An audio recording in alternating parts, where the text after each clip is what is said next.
여러분 안녕하세요. 스가랴서 따라잡기의 시간입니다. 오늘은 스가랴서 9장 말씀을 함께 배우겠습니다. 스가랴서 8장에서 하나님은 이스라엘을 어떻게 회복시킬지에 대해서 말씀해 주셨는데요. 금식이 변하여 기쁨이 되고 또 슬픔이 변하여 찬양이 된다는, 그리고 진실과 화평을 사랑하는 말씀이었죠.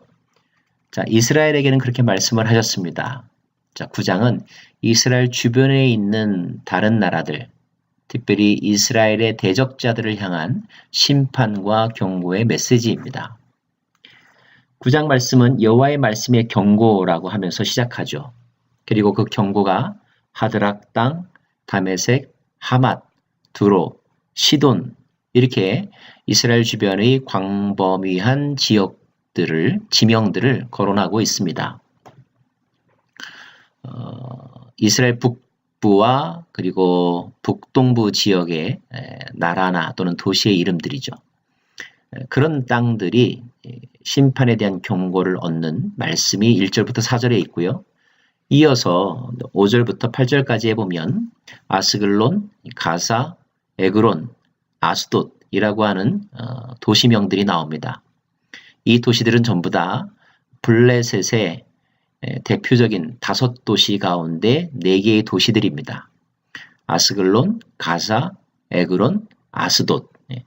여러분 블레셋의 위치가 이 당시 어디인지 아시나요? 이스라엘이 남서쪽에 자리 잡고 있었던 땅이 바로 블레셋이고, 그 블레셋의 대표적인 도시들이 아스글론, 가사, 에그론 또는 아스돗과 같은 그런 나라들입니다. 역사 이래로 블레셋은 이스라엘과 인접해 있으면서 이스라엘에게는 마치 육체의 가시와 같은 역할을 했던 그런 부족이었죠. 늘 블레셋과의 전쟁이 있었고, 또 어떤 때는 블레셋을 이기기도 했지만 또 어떤 때는 블레셋 때문에 큰 어려움을 겪기도 했습니다. 자, 스가랴서가 기록되던 AD 520여 년경, 이때쯤에 하나님이 이렇게 말씀하십니다. 내가 블레셋 사람의 교만을 끊고 그의 입에서 그의 피를, 그의 입 사이에서 그 가증한 것들을 제거하리라. 블레셋의 교만과 블레셋의 우상숭배에 가증한 것들을 끊어버리겠다는 것입니다. 그러면 그들이 어떻게 될까요? 하나님 말씀하시기를 그들도 남아서 우리 하나님께로 돌아와 유다의 한 지도자와 같이 되겠고, 에그론도 역시 블레셋의 도시죠. 에그론은 여부스는 여러분 예루살렘의 옛 지명입니다. 다시 말하면 블레셋 사람들이 이스라엘 사람들처럼 되게 될 것이라, 하나가 될 것이라, 변하게 될 것이라, 이런 뜻입니다. 언제요? 그날이 오면. 자, 그날이 언제일까요? 가까이로는 스가랴가 살던 시대로부터 약 100년여의 기간 동안이라고 해석되기도 하고요. 좀 더 길게는 종말론적인 의미로 이 표현을 해석하기도 합니다. 내가 내 집을 둘러 진을 쳐서 적군을 막아 거기 왕래하지 못하게 할 것이라. 내 집이란 곧 하나님의 집, 성전을 의미하겠죠. 좀 더 넓게는 성전을 담고 있는 거룩한 땅을 의미합니다. 더 넓게는 신학적인 의미로 해석한다면 하나님의 백성들을 의미하죠. 왜냐하면 하나님의 백성들이 곧 성전이기 때문입니다. 자, 그렇다면 이 말씀은 이런 뜻입니다. 하나님께서 하나님의 백성들을 둘러 진을 치고 적군들을 막아줄 것이다. 적군들이 하나님의 백성들을 더 이상 괴롭히지 못하게 할 것이다. 포악한 자가 다시는 그 지경으로 지나가지 못하게 할 것이라. 이런 예언의 말씀이기도 합니다. 실제로 어떤 학자들은 이 말씀이 알렉산더가 세계를 정복할 때에 예루살렘을 통과했는데 그 예루살렘을 파괴시키지 아니하고 그냥 지나간 사건을 예를 들면서 그때 이 말씀이 성취되었다고 그렇게 해석하기도 합니다. 분명한 것은 하나님께서 은혜를 베풀어 주시고 적들의 눈을 가리워 주시면 적들이 결코 하나님의 백성들을 해하지 못할 것이라는 그런 약속이며 또 은혜의 예언이라는 것 여러분 기억하시기 바랍니다. 그리고 9장에는 아주 유명한 말씀이 또 등장합니다. 9장 9절의 말씀인데요. 시온에 따라 크게 기뻐할지어다. 예루살렘에 따라 즐거이 부를지어다. 보라, 내 왕이 내게 임하시나니. 예, 이스라엘은 지금 왕이 없습니다. 있다면 페르시아에 총독이 있을 뿐이죠. 있다면 어용 임금이 있을 뿐입니다. 있다면 땅에 속한 왕이 있을 뿐입니다.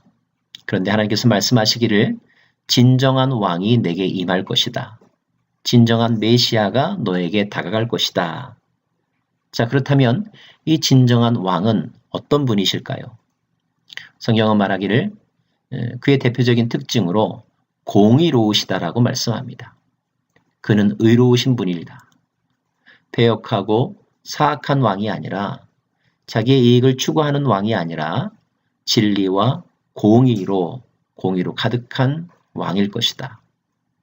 그리고 그 왕은 구원을 베푸시며 우리 번역이 구원을 베푼다라고 되어 있기 때문에 그 왕이 모든 사람들에게 구원을 널리 펼쳐준다 이렇게 해석하기가 쉬운데 영어 성경을 보면 그리고 좀 더 원어에 합당하게 해석을 한다면 having salvation, 구원을 가지고 있다.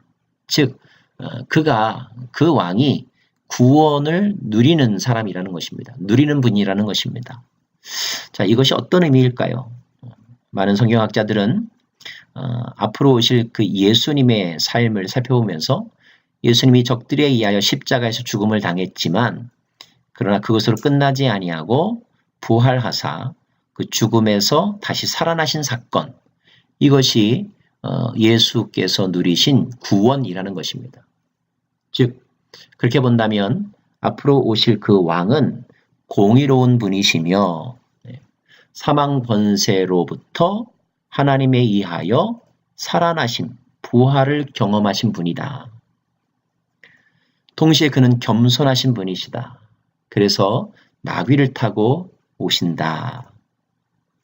언뜻 겉모양으로는 초라해 보이고 힘이 없는 것 같지만 놀랍게도 하나님은 그 약한 모습의 그분을 통하여서 에브라임의 병거와 예루살렘의 말을 끊고 전쟁의 활도 끊고 오히려 그를 통하여 화평을 이루게 하실래 그 화평이 이방 사람에게도 전해질 것이고 그가 다스리는 나라는 바다에서 바다에 이르기까지 유브라데강에서 땅끝에 이르기까지 이 말은 온 세상을 의미하는 상징적인 표현이겠죠. 그분의 통치는 온 세상에 이르게 될 것이라 이런 예언의 말씀입니다. 자, 이 예언의 말씀은 어떻게 되었을까요? 우리가 잘 아는 대로 마태복음이나 누가복음에 보면 예수께서 예루살렘에 입성하시는 장면이 나오는데 그때 예수께서 나귀 새끼를 타고 입성하시죠. 자, 그 나귀 새끼를 구하는 장면에서 예수님이 하신 말씀에 대하여 성경의 저자들은 이렇게 해석합니다. 이것은 선지자를 통하여 하신 말씀을 이루려 하심이라. 그러면서 스가랴서 9장 9절의 말씀이 예수를 통하여 성취되었다라고 성경의 저자들은 우리에게 전해주고 있습니다. 그렇다고 한다면 나귀를 타셨다는 그 상징적인 사건뿐만 아니라 그 후에 일어나는 것도 그대로 성취되겠죠? 그것은 무엇일까요? 그 예수라고 하는 새로운 왕을 통하여 진정한 왕을 통하여 이방 사람에게까지 화평이 전해진다는 것입니다. 그리고 그분의 통치는 유대 민족뿐만이 아니라 바다에서 바다에 이르기까지 온 세상에 그분의 통치하심이 펼쳐질 것이라는 것. 감사하게도 우리는 그 예언의 성취를 현재 목격하고 있지 않습니까? 그 예언의 성취에 가장 큰 혜택을 누리는 사람들이 바로 저와 여러분이 아니겠는지요. 그리고 스가랴 9장은 계속하여서 말씀하기를 내가 너로 말할진대 내 언약의 피로 말미암아 내가 내 갇힌 자들을 물 없는 구덩이에서 놓았나니 갇혀 있으나 소망을 품은 자들아 너희는 요새로 돌아올 것이라. 내가 너에게 갑절이나 갚을 것이라. 언약의 피라고 하는 단어가 나옵니다. 언약의 피 하면 여러분 어떤 사건이 떠오르나요?